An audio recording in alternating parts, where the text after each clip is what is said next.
Hello and welcome to Authors Alcove for Fantasy Writers. I am your host, Agnes Wolfe. So, this particular episode I had not actually been part of. I had some family emergency that I needed to attend to. So, right off the bat, I just want to give a heartfelt thank you to Rebecca Hartwell, my other co host in this. She has been so gracious and so patient while I handled things with my family as we went through in a family tragedy. And a special thank you also to the person who stood in for me, Isla Elrick. She's a romantic fantasy author of the Guardians of the Fae Gates series.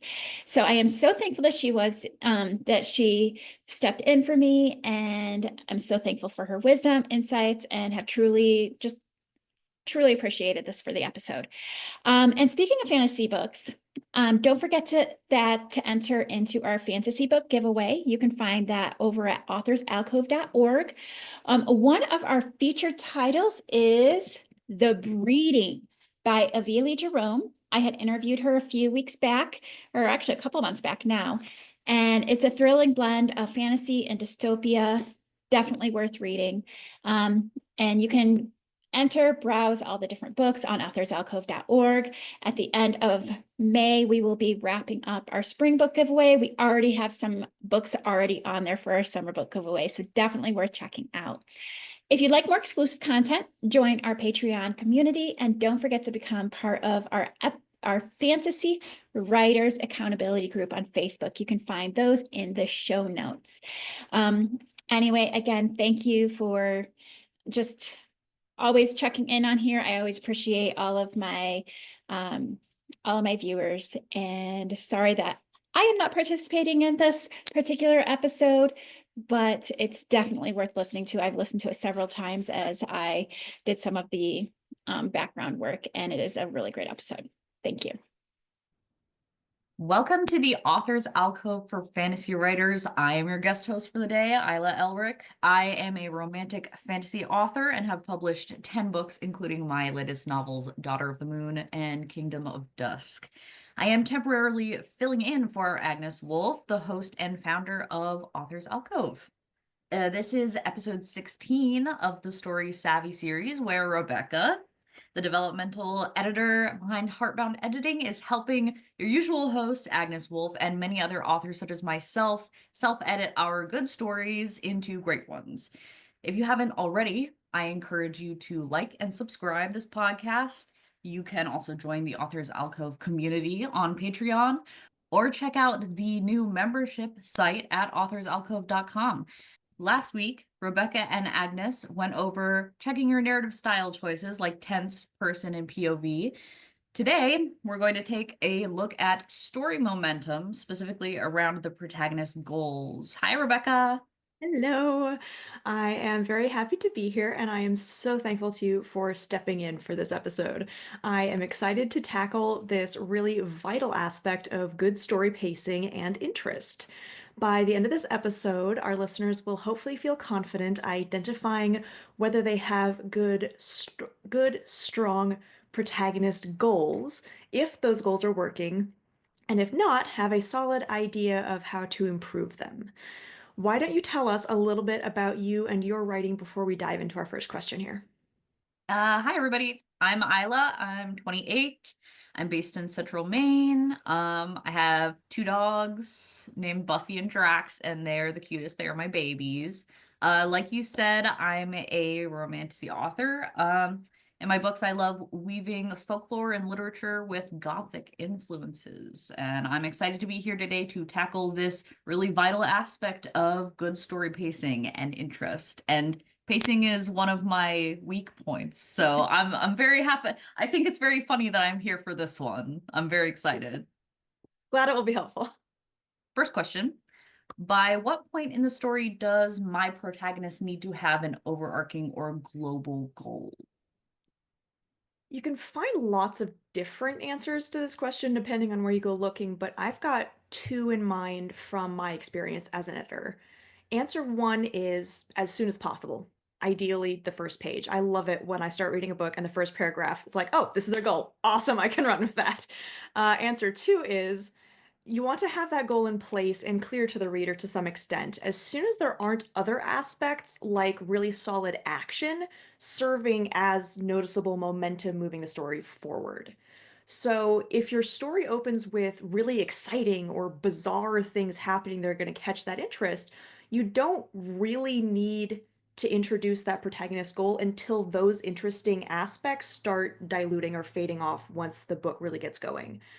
Um, I just want to say here as well that having a good, strong goal on top of exciting or bizarre action is almost never a bad choice. So you can do both, but you can also usually get away with one or the other.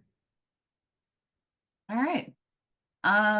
Question two. By what point in the writing or editing process do I, as the author, need to know what my protagonist's core goal and smaller goals are? In my opinion, not until the self-editing stage. Okay. I think that it is often easier to see what your protagonist's driving goal is or was in retrospect, looking back at what you actually ended up writing, and put in the work to clarify and strengthen it in edits than it is to try to write it in while you're drafting.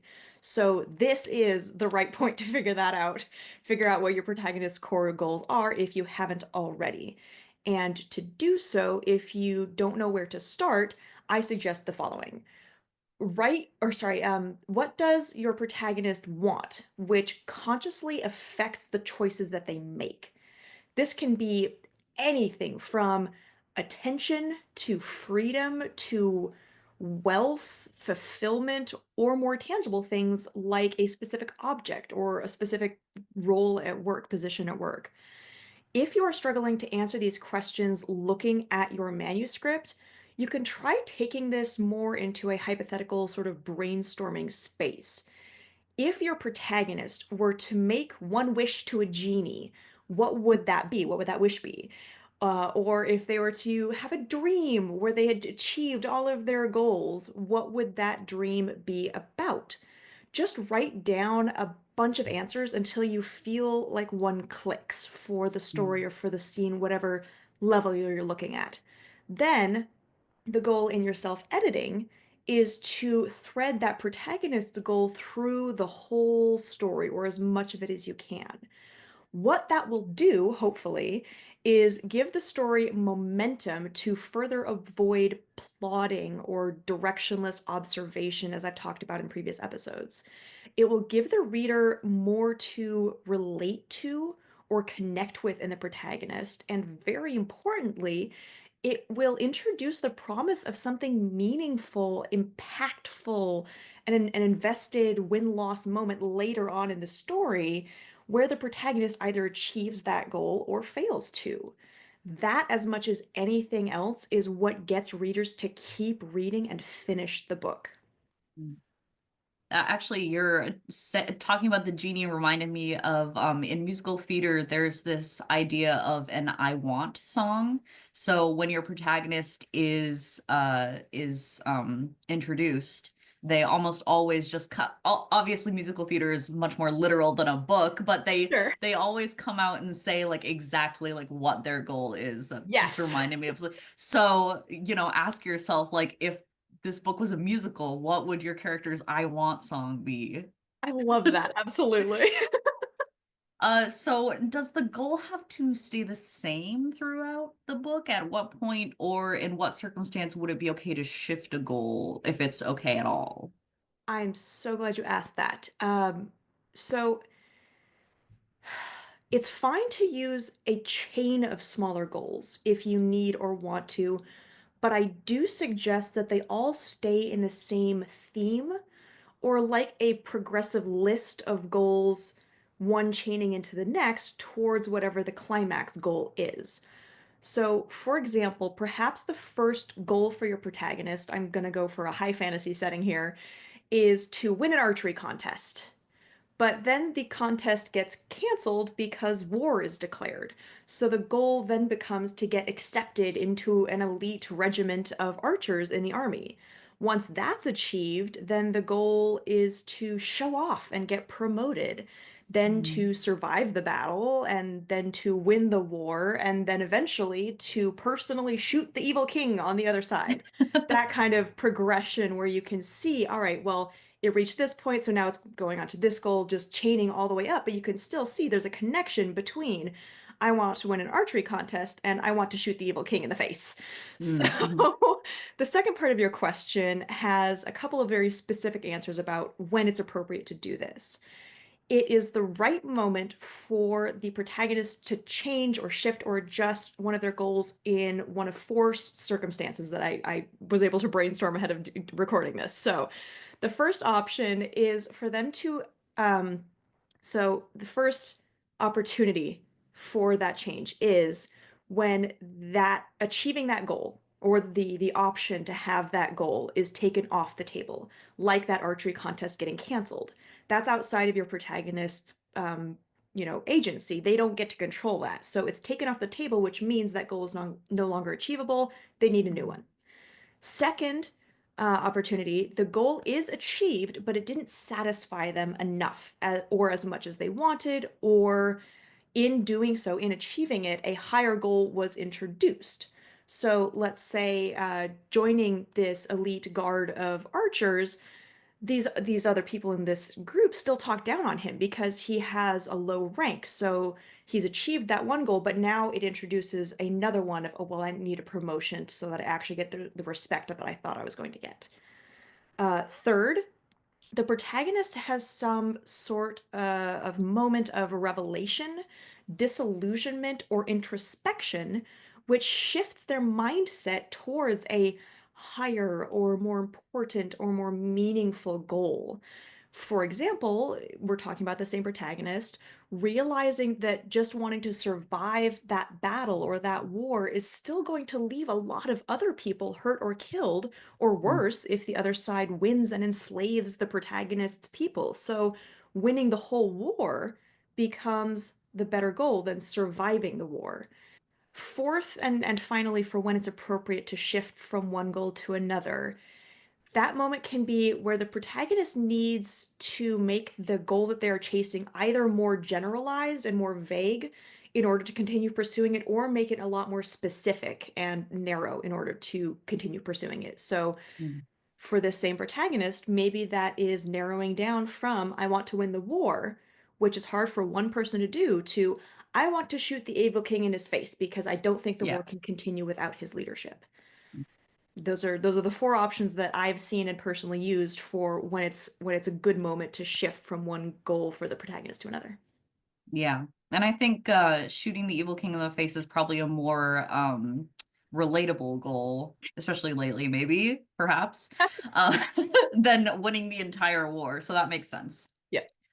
So what can we do in scenes or chapters where the big overarching goal isn't really present or usable because the story got sidetracked, like the scene is a subplot, or you're doing like a soft moment, like a break from the action or character development?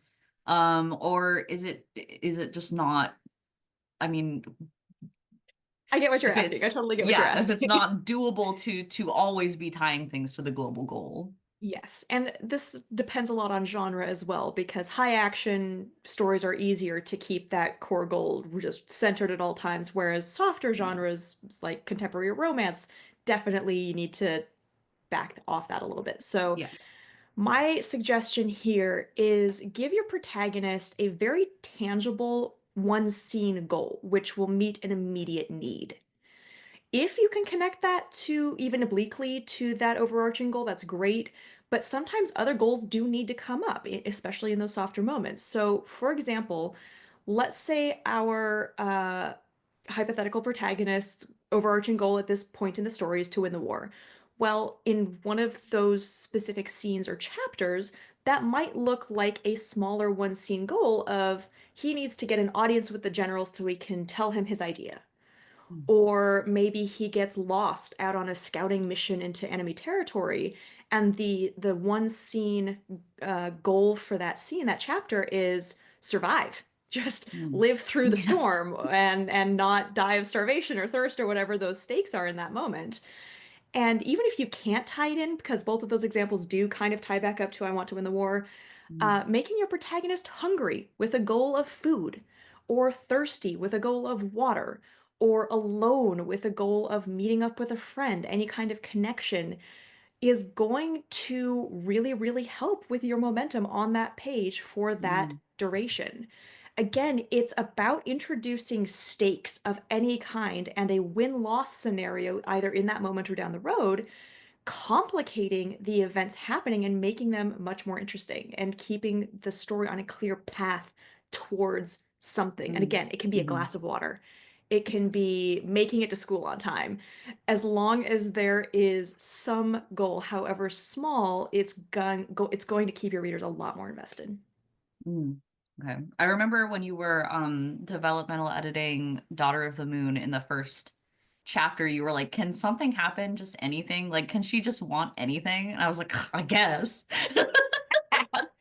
Yeah, I yeah, and I that's the guess. thing. Like your descriptions were great, but there wasn't a direction for it Hmm. because there was no goal sitting out there of, well, she needs to fully wake up or she needs a glass of water. Yeah. And having anything, however small, is really going to help, especially in the first chapter or the first, Yeah. half of the book. Yeah. Even if you're just getting to know characters. Yes. Yeah. So, what are some common mistakes people make when writing in regard to their protagonist goals? So I've got a short list in my head for this one. The goal is introduced too late, which I think was the case with yours because your protagonist did have a great goal later on, but it took Mhm. a while to come up or be established. Yeah. Second mistake would be the goal is never specific enough. And I usually see this with examples like I was talking about earlier, where the protagonist's goal is something like, I'm going to win the war, or I'm Mm. going to defeat evil. And it's fine if that's the goal for a while the protagonist is still figuring out how they can achieve that. But by the climax, it really needs to be a little more specific. Yeah. It still needs to it needs to narrow down to I want to defeat that one villain or Mm. I want to, get that specific position at my job rather than I want to be successful. So narrowing it down, especially for the climax or just leading up to it, is a common mistake that I think people can easily fix if they're just aware of it. Number three would be the protagonist gets too distracted from whatever the core goal is that you established and ends up on this little side quest that has nothing to do with that goal path that you established. And the problem with that is that it makes the protagonist seem very inconsistent. Because if you establish that they want, let's say, the diamond, they want to go steal the diamond. That is their goal. And then they end up doing a bunch of stuff over on the side that has nothing to do with pursuing the diamond. It doesn't feel realistic to how that character has been set up to be expected to act. Mhm. So making sure that you stay on the path of whatever goal you set is definitely important. Um, Another common mistake, and this is probably the most common that I see, is that the goal doesn't impact their choices and their actions. Mm. So if your goal is to, let's say, get promoted at work, you're going to make choices in how you interact with your coworkers. You're going to take certain actions about getting your work done really quickly, all with that goal of getting promoted in mind. And that applies Mhm. to any story goal. If you know that the story or that the goal is, let's say, def defeating the villain, then that needs to be at least like tickling the back of the protagonist's mind when they're choosing where to go, who to make friends with, how to prepare, training, all of this kind of stuff. And if you have a goal established, which is great on its own, but then that has nothing to do with how the protagonist gets there, that's a problem. Yeah. Another issue would be the goal is executed by secondary characters. So you have a goal established, let's say defeating the evil king, winning the war. Mhm. And then a bunch of secondary characters, the best friend and the mentor and the young cousin or whatever are the ones that actually achieve it. That's not going to serve the story as well as it could. Very much connected to that, a common mistake that I've seen, or somewhat common, is that the goal comes from secondary characters. And this is Mhm. often a mentor character who says, hey, you need to go defeat the evil king. that's not going to serve the story or your readers as well as if that goal comes from inside the protagonist in any kind of way. So when it feels more like the protagonist is a tool in someone else's hand who actually has the Mm, goal, that's going to make the story feel like perhaps this person who actually holds the goal and gave it to the protagonist should be the protagonist. mhm, I got a couple more here, so I'll bash through them as quickly as I can. If the goal costs nothing to achieve, then it's a weak goal, and you should look for something that perhaps requires sacrifice, be that staying up late or the time it takes to walk from one room to another to get a glass of water. If there is no cost to it at all, then you probably need to strengthen that. And then lastly, obviously it's an issue if you don't have any goals for your protagonist, but it's also an issue if you have too many. And mm, this one's rare, but I have seen it in some of the work that I've edited. And the problem with your protagonist having too many goals is you then have too many paths, all trying to go mm, mhm, parallel at the same time.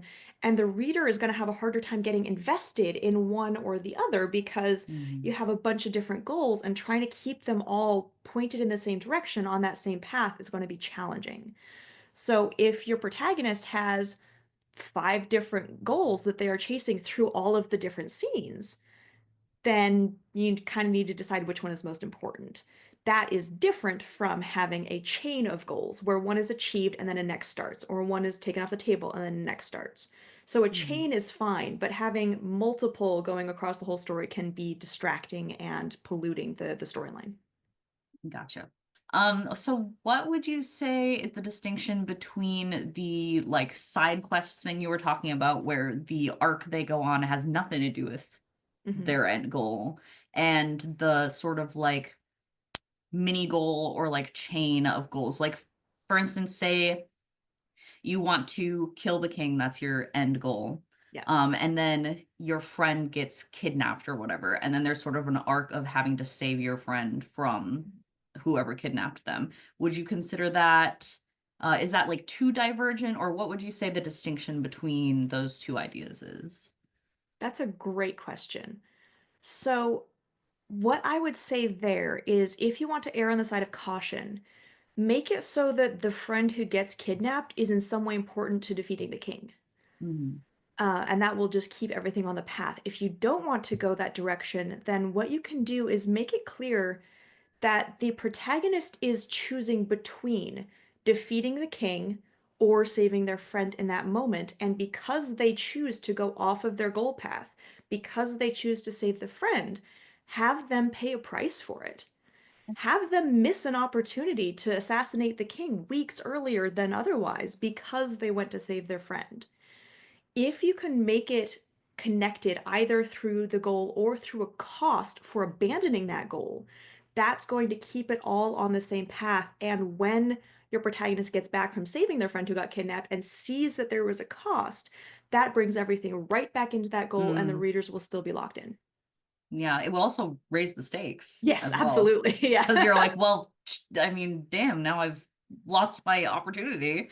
So I Yeah. really have to work for it now.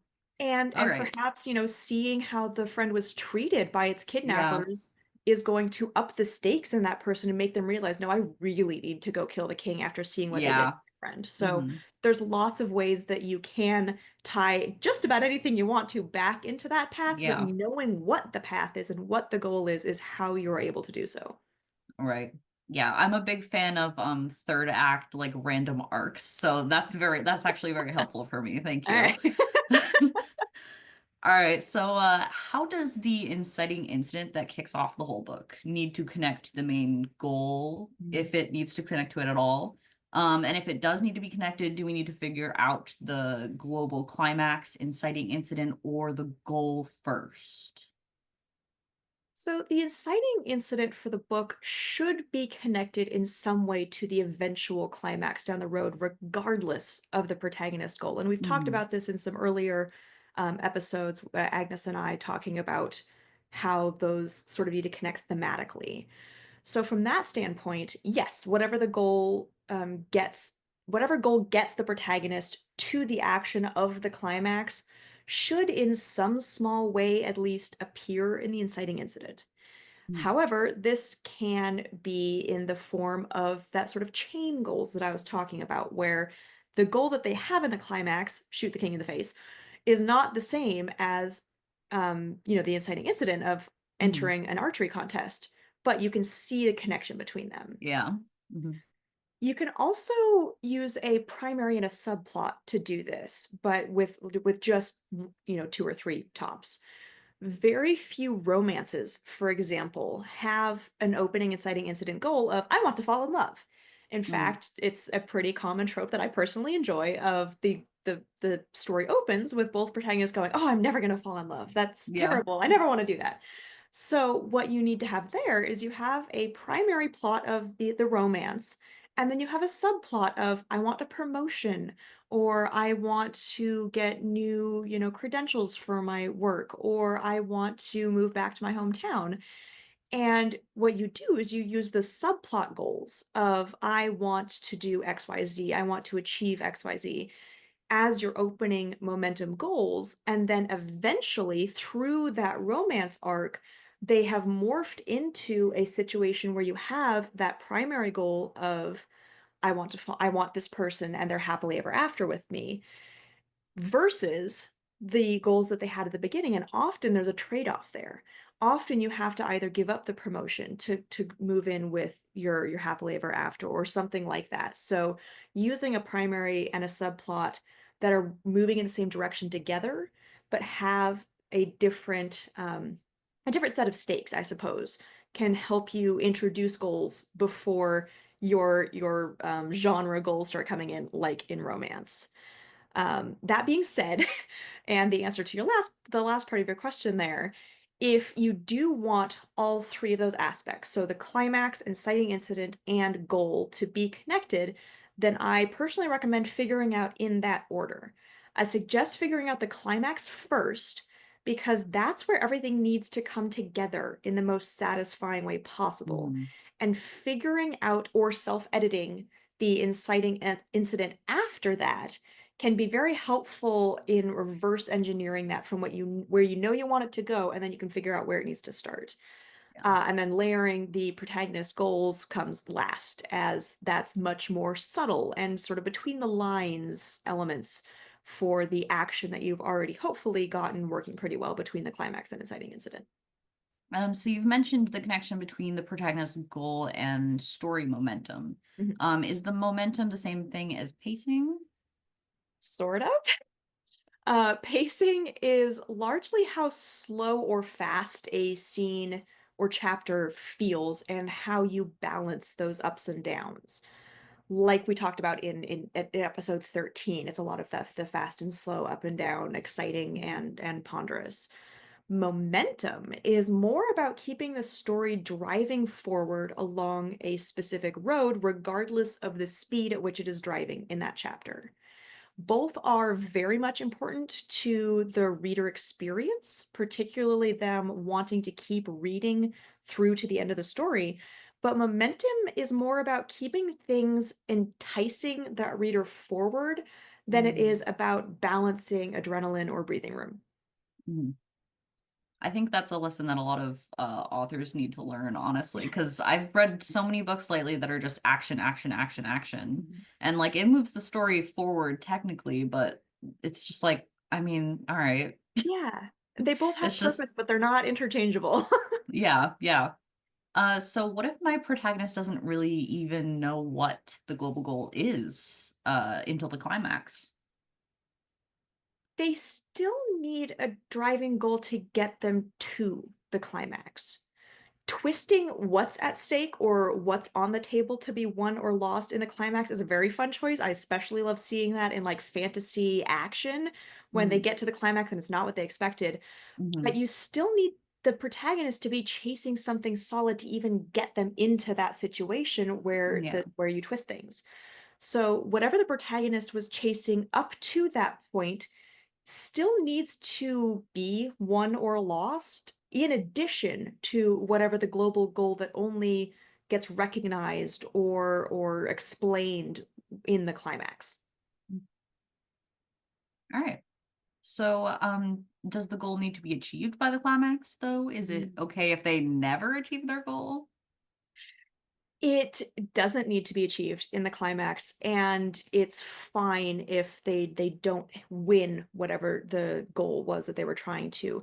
But I do suggest using something else to balance against it if you're going to have them lose in the climax. I Mhm. talked about this a little bit in an earlier episode in the series, but a bittersweet climax can be a great choice. On this specific topic with goal and momentum, if the protagonist ends up failing in their goal and losing whatever it is that they wanted or that was at stake in that, then I suggest letting them win in some other meaningful way, Mhm. perhaps fulfilling a need that they may or may not have been aware of. So win the, or lose the want, win the need, or vice versa. Unless, of course, you are writing a cautionary story, which is a minority, but Mhm. people do write those, in which case it is pretty much necessary that the protagonists lose their goal to show that it is a cautionary story. Yeah, I'm a fan of not giving my characters what they want at the end of the book. So But yeah, you that balance it pertains to out. You me. you have some Yes. positives to keep things balanced, so it's not just, oh, that was a bummer. And Well, that's exactly the goal. yeah, I certainly hope so. Yes. All right. Well, I know we need to wrap up, but I do want to ask one last question. Do we need to have an internal goal and external goal? Is it important that they achieve both? Yeah, so this is very much connected to what I was just talking about with a want and a need. So the short answer to your question is no. One or the other at any given moment is totally fine. The longer answer is you can use both to balance that bittersweet mix, Mhm. and you can use that to have that primary and subplot, like I was talking about with a romance. It's kind of up to the specific author and what kind of story they want to write. For one example, if the primary external goal is super strong, like in an action fantasy, Mhm. then avoiding having others in the mix, like a secondary internal, might really help keep the story and the reader super laser focused on that external goal and whether or not it's achieved. As a counterexample, if you are worried that the primary internal goal you are using in, let's say, a maturation plot, then adding external goals to bolster it can really help with keeping interest up and things moving forward to avoid most of the story happening inside the character's head, which Yeah. is not the most interesting to read. So it's very much up to you and the situation. All right. Well, thank you so much. This has been great. Absolutely. I really, really appreciate you stepping in to guest host on the show. And next week, our next guest host and I will go over the importance of both knowing and using the right stakes for your story. For now, I would really like to thank everyone following along with this series. We really appreciate it if you can help us out by liking and subscribing to the Heartbound Editing Podcast and the Authors Alcove Podcast, where you can find lots more content for fantasy authors and readers beyond this joint series. I also highly encourage you all to check out Isla's awesome fantasy books at ilaelrick.com and follow them on social media as well under author Isla Elrick. Again, thank you so much for hosting. Thank you for having me.